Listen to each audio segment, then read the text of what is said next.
Well, good morning. It's Grampy. Now you stop. Trusty sidekick Beanstalk back there. I wanted to show you what Grampy's been up to for a couple of little projects that he's been doing. I was splitting some wood last year in the wood splitter, and I had a piece of birch. And when I split down through the little center sections, I noticed that it had something down the center where it was darkened, and it kind of looked like a riverbed. Not on this piece, but on a piece that's really close to it. So I said, well, I wonder if Grampy could build something from that. And I'm not sure if you're familiar with the game of cribbage, but Grampy plays. And I said, well, maybe I could make a crib board. So I took that piece of wood and I transformed it into this. So as you can see on the back, there's the same pattern in the wood shape. And I said, well, I wonder if I could make this a crib board in what kind of unique way. And it reminded me of the river that runs through Robinson's, where Grampy lives. So I said, well, maybe if I could make the train tracks, which also run along the river next to where Grampy lives, and maybe if I could make some bridges, that would be really cool. So I took a couple of chunks of wood and safely or unsafely carved out a couple of bridges that kind of naturally fit in the pattern. And then I went to town and said, well, first thing you have to do is sand it, because the top part used to look like this. So that takes a lot of work to get it down to that level. And as you can see, I really like the river valley. So I took some rubber tape, electrical tape, and I cut it into long strips to make the path. Used a heat gun to make it easier to manipulate, and then just laid the track down by eyeball where I thought it should go. So Grampy made the numbers for me, and then I just stuck them on there, and then everything else is variphaned on, and the pegs included. Made the pegs out of some of that little stock pieces. So, and then you can see the coin is special for Grampy because that's a 2010 Canadian Veterans coin. I got that from a good friend of mine who helped me, and Grampy's not a woodworker at all. So this was something brand new for him. And I actually learned a lot about using a drill press for all them little tiny holes that are perfectly perpendicular. Some of those are very difficult because they're on an angle, and you want the, sometimes it wants to get away from you and that sort of thing. But Grampy learned a lot on this one. So I even made some pegs on the bottom so it could stand up.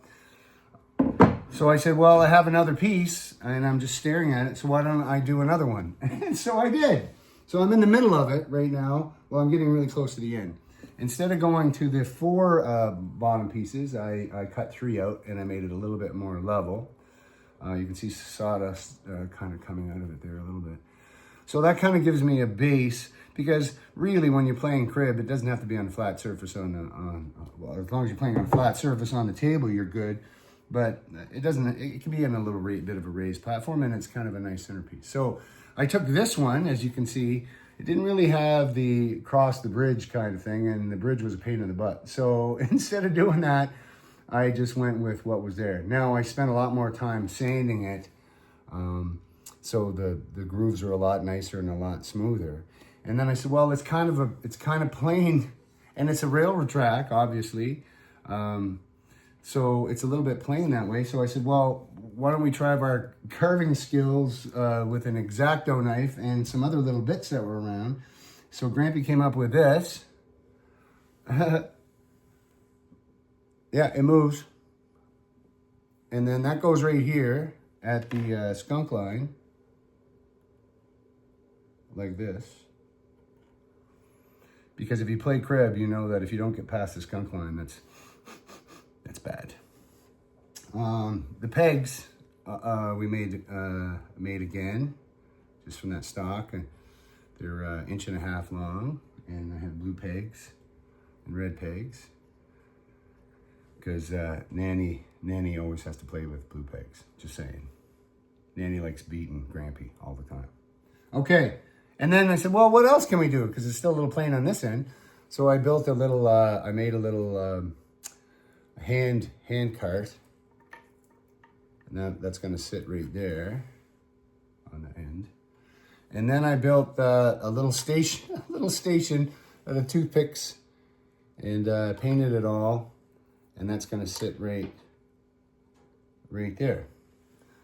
So that's what the board's going to look like when it's all finished. Of course, it'll have numbers on it. But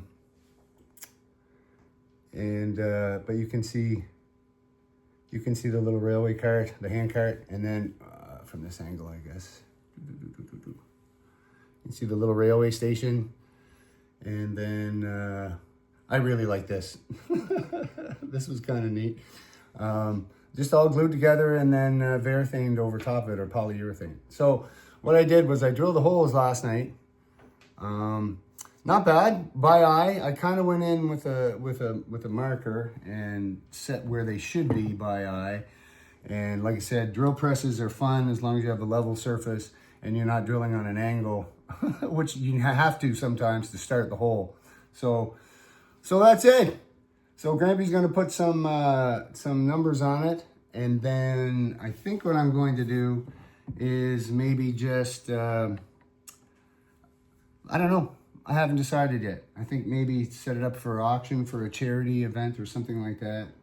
You know, Nanny's into or Grammy's into Girl Guides big time. So I don't know. We'll see what happens with it. But I like that it should be at least a centerpiece on somebody's camp table or something to talk about. Anyway, that's what Graham's been up to in the garage. And why don't we just go say hi to Beanstalk too? Where did she go? She bailed. Well, let's say hi to Whisper. Hi, Whisper. How are you? Yeah. Are you a good dog? Yeah, you're a good dog. Oh, you got stuff in your eyes. All right, that's it. This is Grampy's little workbench. You can see that it's just a pile of stuff with wood and pieces and sand and bits and that kind of stuff. So either way, it's a lot of fun. And Grampy's almost finished this and ready to move on to something else. Okay, Grampy out.